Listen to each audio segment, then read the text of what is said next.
I'm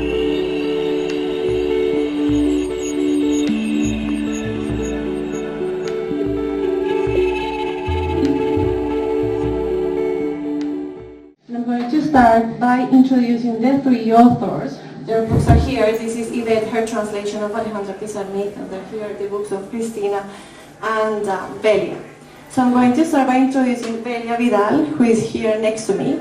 She loves reading with others and for others, and feels that El Chocó, particularly Vallesolano, is her place in the world.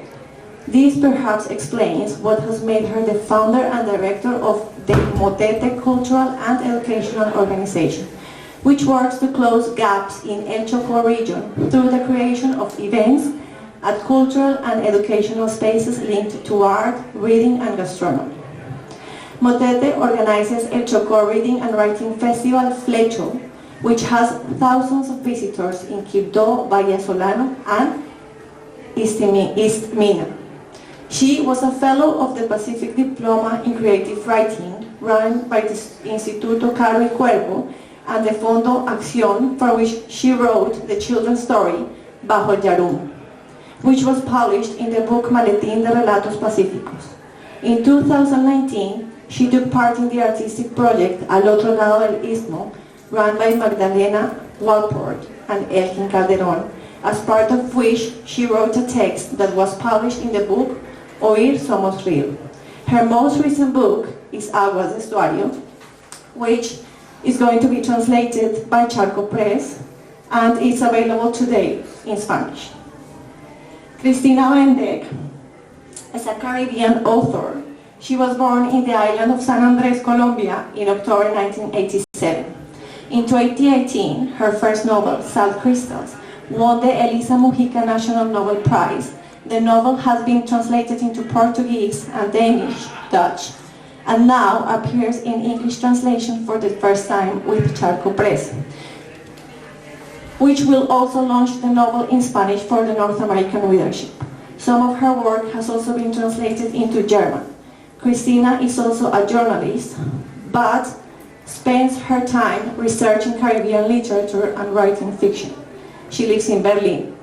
Yvette Siegert, there you are, Yvette, is the author of Atmospheric Ghost Lights, selected for the 2021 Poetry Society of America Chapbook Fellowship Award.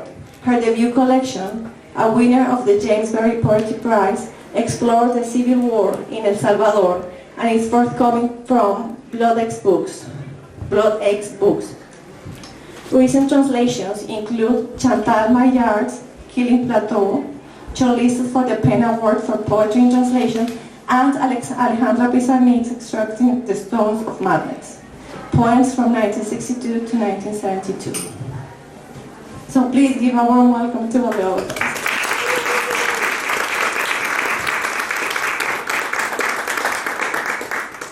When we were talking about this talk today, which is about writing about the sea, in particular because Cristina is from San Andrés, Colombia, an island, and Velia is from El Chocó, which is in the Pacific coast, and Yvette has her family is from El Salvador, and we were talking about the talk about how to connect the three authors.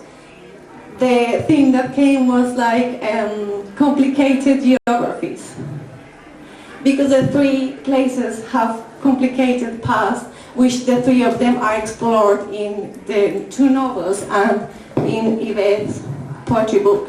So I want to start by locating geographically all of you where their books are located. So can you please, each one of you, explain the geography of your books? How do we do this? Bueno, la geografía de mis textos o de mis libros, hay tres cosas en las que yo escribí. Está la edición especial sobre Colombia de la revista de London Magazine, donde por fortuna participamos las tres en, digamos, roles diferentes, pero justo lo que hacemos, ¿no? Ya cada una contará, pero Yvette tradujo poemas de Piedad Bonet. Cristina escribió un texto que se llama Iguana y yo escribí un cuento que se llama Alabao. Está Aguas de Estuario, que es el libro con el que gané la beca de publicación de autoras afrocolombianas, que publicó Laguna Libros hace 2 años, que es el que se va a traducir al inglés y al portugués el año entrante. Y está Un Tol Microcosmos, que en español se llama Volver a Contar, que lo presentamos hace 2 días en el Museo Británico, donde estamos 10 autores latinoamericanos, y yo escribí un cuento que se llama Otilio, que está inspirado en un objeto no expuesto de la colección de América Latina del Museo Británico, en particular de una colección que se llama Chocó. So, Velia has been talking about 3 places in which her work appears, and the first is the last item on this shelf, which is the London Magazine's special edition dedicated to Colombian literature, arts and culture at the beginning of this year. And the wonderful thing is that the 3 of us are all participants in the book. She has a fiction piece, Cristina has a piece, and I have an essay and some translations of the Colombian poet Piedad Bonet. And so it was a wonderful moment where in the UK and in the Spanish-speaking world there was this attention drawn to Colombian letters. She also discussed Aguas Estuario, a book that was published by Laguna, a wonderful Colombian press, the translation of it into English, of which is coming up next year with Charco. And the third volume in which her work recently appears is a bilingual text which is called Volver a Contar in Spanish, and in the English translation it's the second untold monument, Microcosmos, which is also on the shelf there, which was this experiment, this project with the British Museum in which 10 different Latin American authors engaged with materials in the collections, whether they're on display or not, and talk about it in relation to their artistic practice, whether that is in essay form or fiction. Y lo que quiero decir, de acuerdo con la pregunta que hiciste, es que mis textos están íntimamente ligados al Chocó, que es el lugar donde yo nací.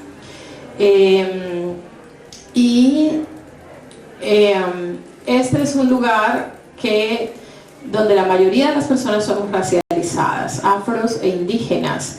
Digamos que tenemos una particularidad, de hecho, en América Latina en general, porque tenemos la densidad de población afro más alta.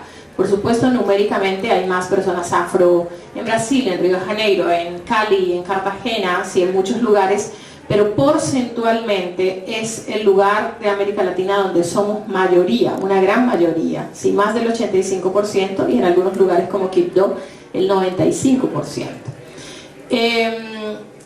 Y en segundo lugar está la población indígena, de 5 familias, 5 pueblos indígenas distintos, ¿sí? Y los blanco mestizos son minoría. Esto plantea unas circunstancias muy particulares en términos de racismo, de acceso a garantía de derechos, y esto determina, por supuesto, lo que hago en mi trabajo literario. So, Velia is saying that all her texts are linked to the Chocó, which is a region in Colombia where she is from, where she was born, where the majority of the population is racialized of African descent. It is the region in Colombia with the highest percentage of Afro-descendants, and it is a unique place in Latin America also for the percentage of the population that identifies with African descent. Relatedly, the indigenous population made up of 5 different communities and a minority of white Colombians in the region together create this complexity out of which her writings emerge.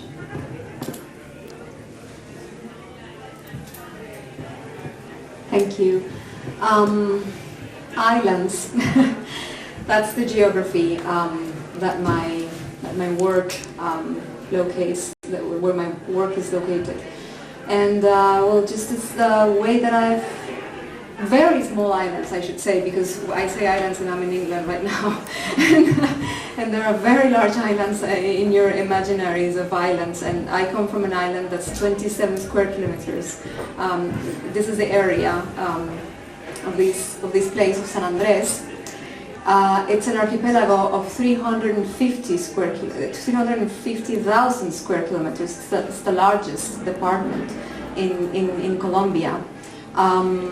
But we are a neglected place, an Anglophone place, a Creole-speaking place that has inherited many imperial histories that have been erased by the Colombian state, by this imposition, this artificial imposition of historical memory and of this sort of Hispanicized and Catholicized national myth. So it's a very problematic place, as you can imagine by now.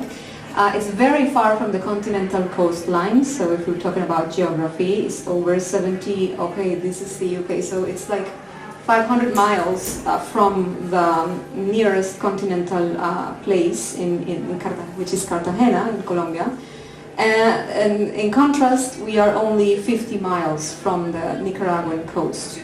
It's a disputed territory. Still, there are two ongoing demands from Nicaragua to Colombia, the International Court of Justice of The Hague.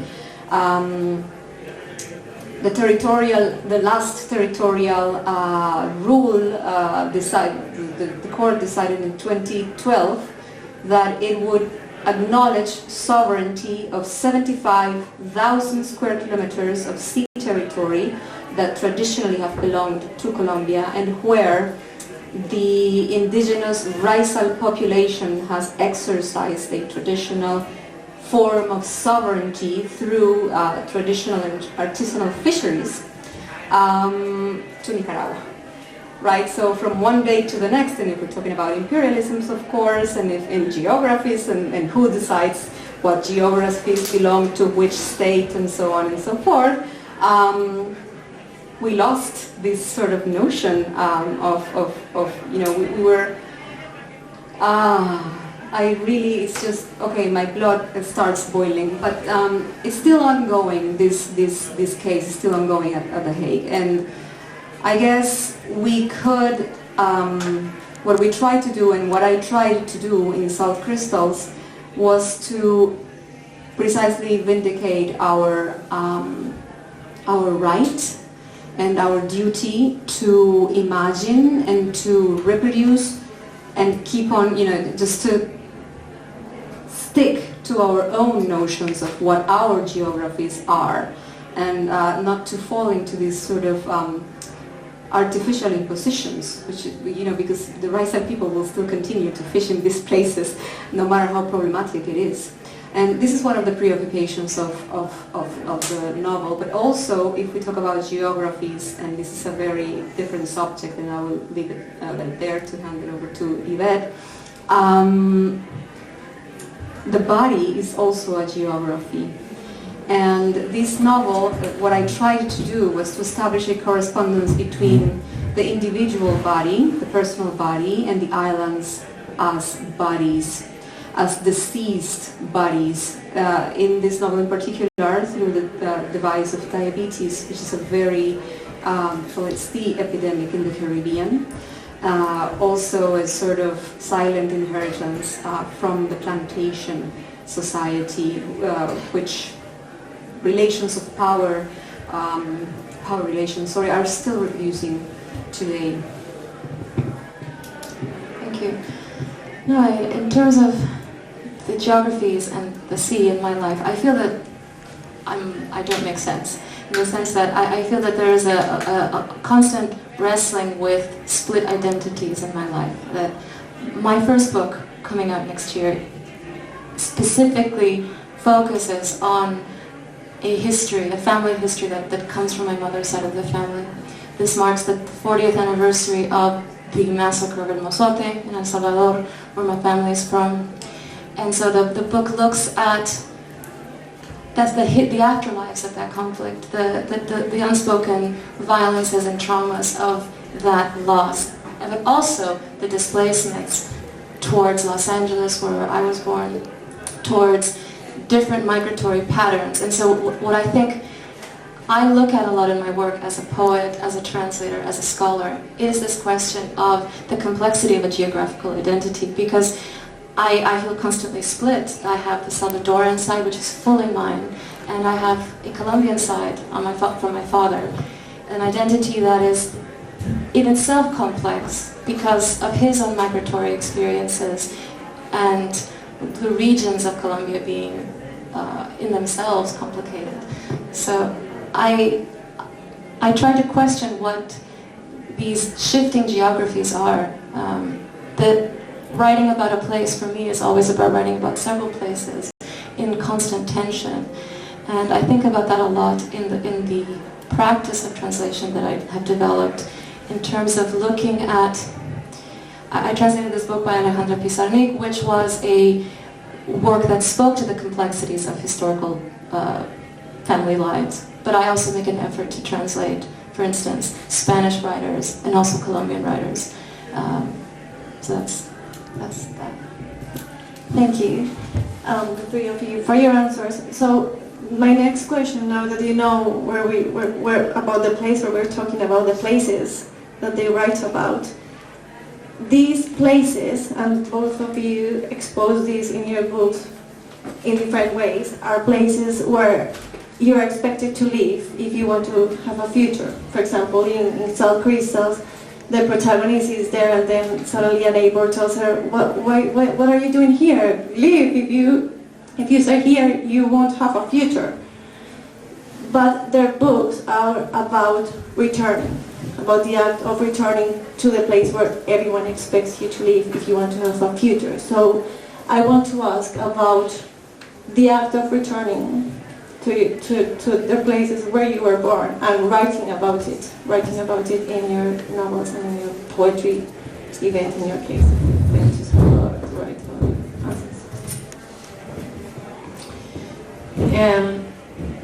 Yo debo decir que el hecho de regresar al Chocó y escribir sobre eso realmente fue casi accidental. Yo no estaba pensando, casi no, fue accidental.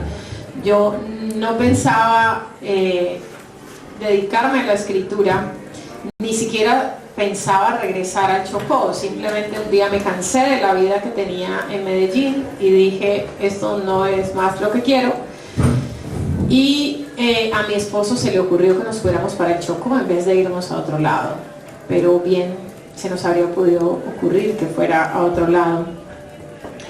Y decidí escribirle a algunos amigos para contarles que me iba. No quería hacer como un gran evento de despedida ni nada de estas cosas.